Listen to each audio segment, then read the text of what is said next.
আসসালামু আলাইকুম। ইঞ্জিনিয়ারিং এডুকেশনের পক্ষ থেকে সবাইকে স্বাগতম।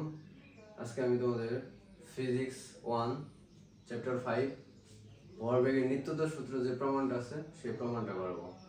তো ভরবেগের নিত্যতা সূত্র প্রমাণটা হচ্ছে তোমার বলে নিউটনের তৃতীয় সূত্র, অর্থাৎ প্রত্যেক ক্রিয়ারই সমান এবং বিপরীত প্রতিক্রিয়া আছে। প্রত্যেক ক্রিয়ারই সমান এবং বিপরীত প্রতিক্রিয়া আছে, অর্থাৎ তোমার এই নিউটনের তৃতীয় সূত্রটা আসলে এনে লাগবে আর কি প্রমাণটা করতে গেলে। তো এখন মজার একটা উদাহরণ আছে কি জানো? প্রত্যেক ক্রিয়ার এবং সমান এবং বিপরীত প্রতিক্রিয়া আছে।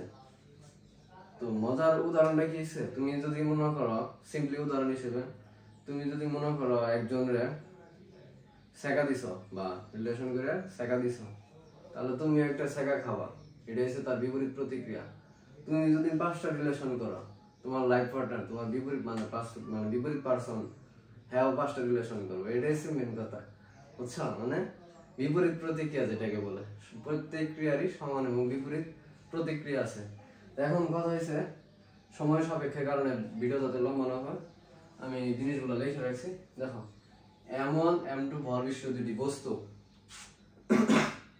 এই জায়গায় কি আলাদা, আবার এই জায়গায় কি এক জায়গায়, আবার এই জায়গা আবার আলাদা। এখন মনে করো আমার কাছে এই দুইটা বস্তু M1 M2 ভর বিশিষ্ট দুটি বস্তু আদি বেগে অর্থাৎ শূন্য বেগে চলছে। চলার পর কিন্তু এই বস্তুটা আমার হাতে, এই যে বস্তুটা আছে এই বস্তুটার বেগ বেশি, যার কারণে এই বস্তু ইন থেকে আসতে এই বস্তু আগে এসে পড়ে। তার কারণে দুজনে কি হয়, সংঘর্ষ হয়। সংঘর্ষ হওয়ার পরে তারা দুজনে কি করে, সমবেগে চলতে থাকে। অর্থাৎ এই অবস্থায় বস্তু এর বেগ বেশি হওয়ার কারণে দুজনে সমান হয়ে যায়। সমান হওয়ার পরে কি সংঘর্ষ হয়, সংঘর্ষ হওয়ার পরে কি করে, সমান বেগে চলতে থাকে। এটাই হচ্ছে তোমার নিউটনের তৃতীয় সূত্র। দেখো, এটা দুইটা বস্তু চলতেছে, ক্রিয়া করছে, প্রতিক্রিয়া বল দিছে, এটা আমি বুঝাইতেছি সামনে। এখন ভরবেগের নিত্যতা সূত্রটা আসে। নিত্যতা সূত্রটা আসলে কি? ভরবেগের নিত্যতা সূত্রটা হয়েছে তোমার আদি ভরবেগের সমষ্টি সমান সমান শেষ ভরবেগের সমষ্টি। দেখো, আদি ভরবেগের সমষ্টি কি হবে?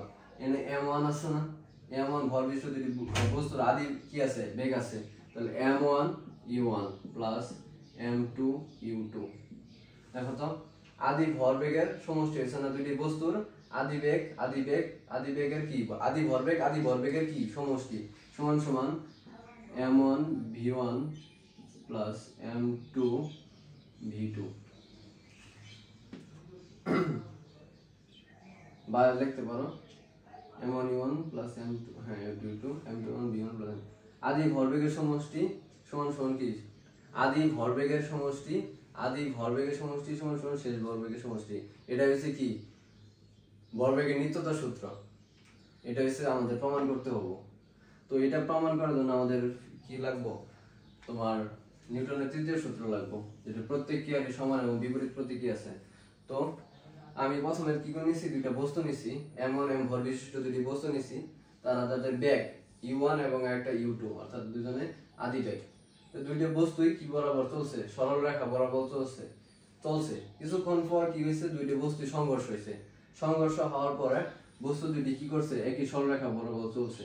কিন্তু দুইটি বস্তু একই সরলরেখা বরাবর চলছে, ঠিক আছে, কিন্তু সংঘর্ষ হলো কেমন? কারণ এই বস্তুটা অর্থাৎ এই M1 বস্তুর ভরটা বেগটা এটার তুলনায় বেশি, কারণ এটা বেশি এটা কম, যার কারণে কি হয়েছে, সংঘর্ষ হয়েছে। আমি তাই বাংলাতে তাই লিখছি। দেখো, M1 ও M2 ভর বিশিষ্ট দুটি বস্তু, M1 M2 ভর বিশিষ্ট দুটি বস্তু U1 ও U2 একই সরলরেখা বরাবর চলছে।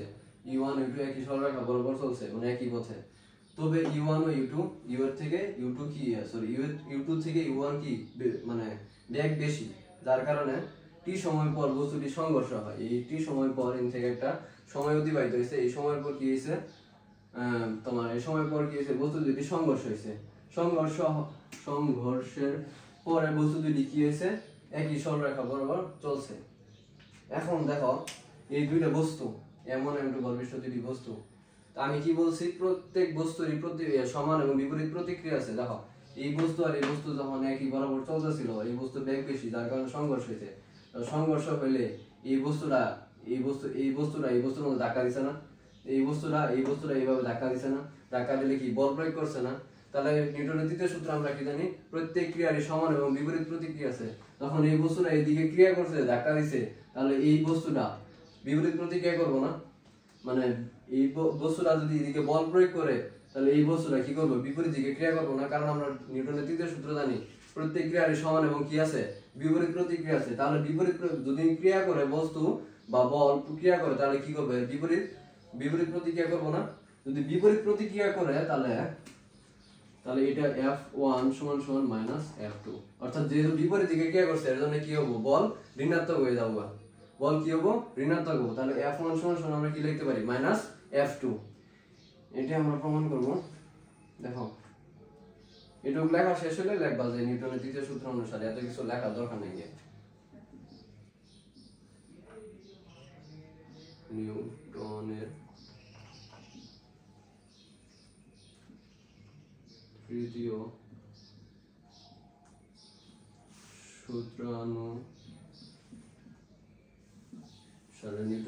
সূত্র অনুসারে কি বল প্রয়োগ করছি, আমি F1 বল প্রয়োগ করছি। F1 তাহলে প্রতিক্রিয়া বল কি দিছে, F2, প্রতিক্রিয়া বল কি দিছে, F2। তাহলে আমরা লিখতে পারি না F1 সমান সমান F2। এখন যেহেতু বিপরীত দিকে প্রতিক্রিয়া বল প্রয়োগ করছে তাহলে কি হবো, বল ঋণাত্মক হবো, এই যে মাইনাস F2। বা এখন শুধু জাস্ট ক্যালকুলেশন, আমরা জানি F সমান কি, ma, তাহলে M1 A1 সমান সমান F2 সমান আমরা F সমান কি মাইনাস থাকলো M2 A2। ঠিক আছে, এটুকু তো সবাই ক্লিয়ার মনে করি। F এর পরিবর্তে লিখছি M1 A1 আর F2 এর পরিবর্তে লিখছি M2 A2, জান আমরা F সমান কি জানি, ma। তাহলে আবার দেখো M1 রাখলাম, A1 A কি আসলে ত্বরণ না একটা, ত্বরণের সূত্র কি জানি, B - U/T। তাহলে যেহেতু 1 আছে তাহলে V1 - U1 বাই কত, T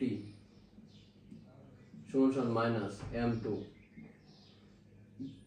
V2 - U2/T লেখা যায় না ভাইয়া? দেখো তো A1 এর পরিবর্তে লিখছি আমি V1 - U1/T, আবার এখানে যেহেতু 2 আছে এজন্য লিখছি V2 - U2/T, কারণ আমরা ত্বরণের সূত্র জানি কি V1 - U1/T। দেখো তো M1 টা উপরের সংখ্যা না, তাহলে M1 এর সাথে কি গুণ যায় না। আর তার আগে দেখো আমরা কি জানি, সমানের একই পাশে এই পাশে এবং ওই পাশে যদি একই চিহ্ন বা একই জিনিস থাকে তাহলে আমরা মানে জেনারেল লজিক অনুযায়ী এই পাশে ওই পাশে কি করতে পারি, কাটা দিতে পারি। যদি এই পাশে মাইনাস ওই পাশে মাইনাস থাকতো কাটা দিতে পারতাম, যেহেতু এই পাশে টি আছে এই পাশে টি আছে, টি আমরা কি করতে পারবো, কাটা দিতে পারবো। অথবা তুমি যদি দেখো এটা ক্যালকুলেটর অনুযায়ী এটি আছে এই পাশে কি আছে, গুণাকার আছে না, ওই পাশে নিয়ে যাও যদি তাহলে কি হবো, সরি এই পাশে ভাগাকার আছে ওই পাশে নিয়ে গেলে কি হবো, গুণাকার হবো। তাহলে টি উপরে টি আর নিচে টি কাটা যাবো, যা মানে টি ক্যান্সেল হয়ে যাবো গা। তাহলে আমরা কি লিখতে পারি, উপরে M1 গুণাকারে আছে না উপরের সংখ্যা, তাহলে M1 V1 M1 E1, তাহলে জাস্ট M1 টা কি করছি, গুণ করে দিছি, মাইনাস থাকলো M2 V2 গুণ করলাম, এই মাইনাস আর এই মাইনাসে কি হবো, প্লাস M2 U2। দেখো তো আমি জাস্ট কি করছি, M1 দ্বারা গুণ করছি, এই মাইনাসে মাইনাসে প্লাস M2 U2।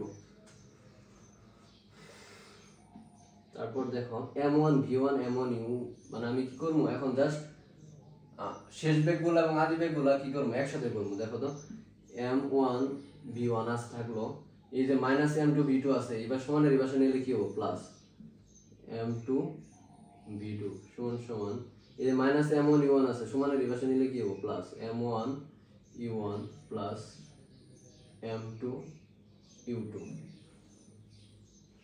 দেখো তো আমাদের কিন্তু প্রমাণ হয়ে গেছে। যদি একটু সাজায় লিখতে চাও তাহলে M1 এগুলো আগে লিখলা, U1 প্লাস M2 U2 সমান সমান M1 V1 plus M2 V2।